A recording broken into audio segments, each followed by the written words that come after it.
कौन हूँ।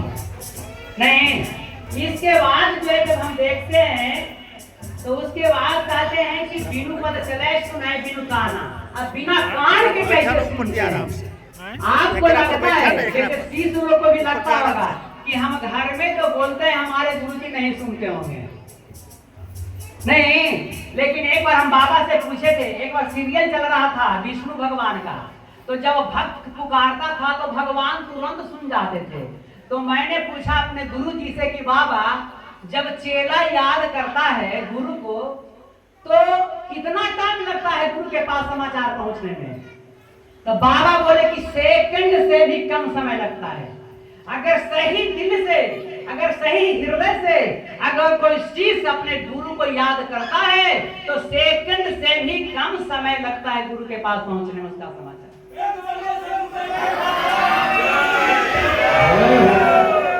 नहीं तो कहते हैं कि बिनु पद चले ही तो काम हो गया।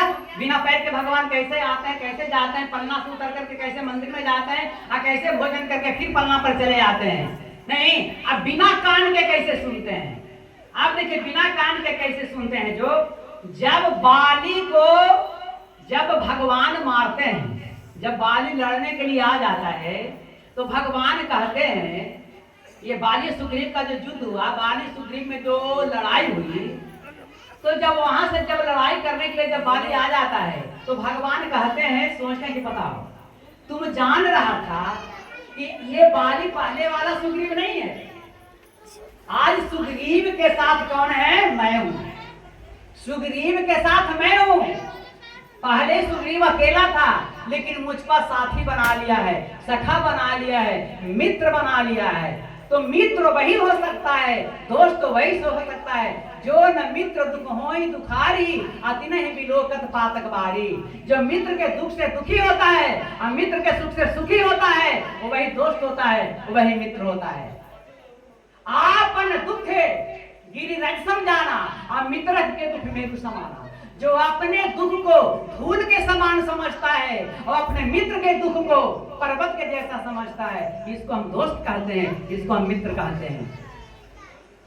तो जब बाली जब युद्ध करने के लिए आता है तो देखिए भगवान कहते हैं कि अरे सठ, तुमको मालूम था, अगर मालूम तुमको नहीं था, तुम तो महल में था लेकिन युद्ध करने के लिए आ गया, लेकिन सुनी बाली क्रोधा क्रोधावा गही कर चरण नारी समझावा।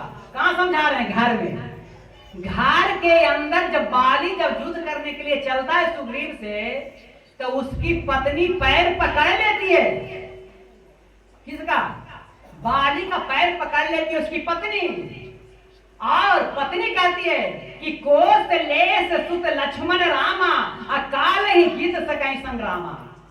कहें कि हे पतिदेव, आप पहले वाला सुग्रीव नहीं है, इसलिए पैर पकड़ करके मैं आपसे प्रार्थना करती हूँ कि आप सुग्रीव से लड़ाई करने मत जाइए। उनके बाद जो है कह रहे हैं कि कौशले सुत लक्ष्मण रामा। आज सुग्रीव के साथ राम और लक्ष्मण है जो भगवान है, इसलिए आप मत जाइए। उस काल को भी जीत लेते हैं, नहीं उस काल को भी जीतने वाले हैं, इसलिए आप मत जाइए। लेकिन अब देखिए ये पत्नी कहां बोल रही है? मकान के अंदर, महल के अंदर बाली के पैर पकड़ करके जो है बोल रहे हैं। और जब बाली जब युद्ध क्षेत्र में आ जाता है, सुग्रीव के पास जब लड़ने के लिए आते हैं तो राम जी क्या कहते हैं बाली को? मूढ़ तो ही अतिशय अभिमाना नारी सिखावन करही न काना। देख लीजिए भगवान बाहर में, भगवान बाहर में, आप पत्नी कहां बोली? महल के अंदर। और वहां का बात भगवान जो है बाली को कह रहे हैं कि अरे मूढ़, तुमको अहंकार है, अभिमान है, जब तुमको पत्नी मना कर रही थी उसके बाद ही आ गया यहाँ। अब बताइए भगवान नहीं जानते तो ऐसा क्या बोलते कि तुम घर के अंदर पत्नी तुम्हें मना कर रही थी उसके बाद भी तुम यहाँ आ गया? इसका मतलब तुम अहंकारी हो, अभिमानी हो। तो भगवान क्या के बिना कान के सुने कि नहीं सुने हैं? बिना कान के भगवान सुने। अब यहाँ फिर कहते हैं तो बिनु पद चलाए सुनाए बिनु काना, कर बिनु कर्म करहि विधि नाना। तो ये भी हो गया आनंद रहित सकल भोगी। बिना मुख का छोटा बच्चा क्या खाएगा, और तब पर भी जाकर के जो है भोग लगा लिए, भोजन कर रहे हैं। तो बिन बानी बक्ता बड़ जोगी, बिना मुख के सब कुछ बोलते हैं। अब बिना मुख के कैसे बोलते हैं, जब सुना रहे हैं आपको। अब बिना हाथ के सब कुछ करते हैं, कैसे? जब खरदूषण आया था ना, तो भगवान बैठे हुए थे ध्यान में, पूजा में बैठे हुए थे। लेकिन खरदूषण का जब सेना पहले आया, तो देखा कि पूरा सेना जब आ गया, तो भगवान बैठे बैठे कितना सेना प्रकट कर दिए कि बैठे बैठे सभी को भगा दिए। हाथ से कोई काम नहीं किए और सारे सेना को भगा दिए। तो बिना हाथ का भी काम कर दिए। तब वह बिना मुख के कैसे बोलते हैं भगवान? छोटा बच्चा कैसे बोलते हैं? तो जब ये महारानी सीता माँ जानकी जब अशोक वाटिका में थी, तब हनुमान जी जब वो वहां गए थे, तो अशोक के वृक्ष पर छिपे हुए थे।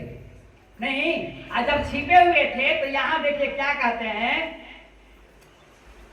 हनुमान जी बोलते हैं, लेकिन भगवान किसके कंठ से, किसके मुख से क्या बोलवा देंगे, क्या बोल देंगे, कोई कह नहीं सकता है। लेकिन हनुमान जी तो ऐसा सीता माता को बोल नहीं सकते हैं।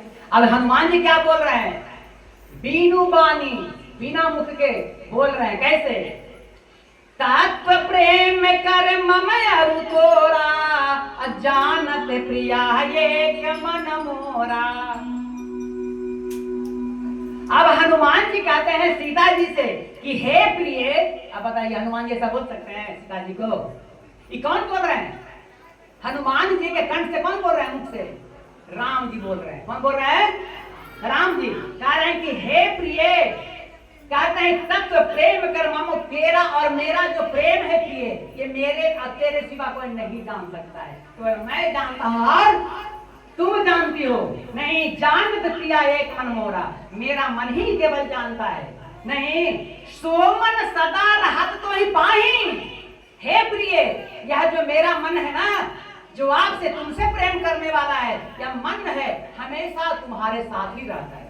मेरा मन तुम्हारे पास ही रहता है, मेरे पास नहीं रहता है। ये हनुमान जी के द्वारा बोला जा रहा है। नहीं तो हनुमान जी तो माता जी को ऐसा बोल नहीं सकते हैं। तो हनुमान जी के कंठ से, मुख से कौन बोल रहे हैं? तो जानु प्रीति रस एतने माही, कहे उस समय वियोग तब सीता, मोह कहूं सकल भय विपरीता। नहीं तो भगवान जो है किसके कंठ से कब क्या बोल देंगे, ये कौन जानता है?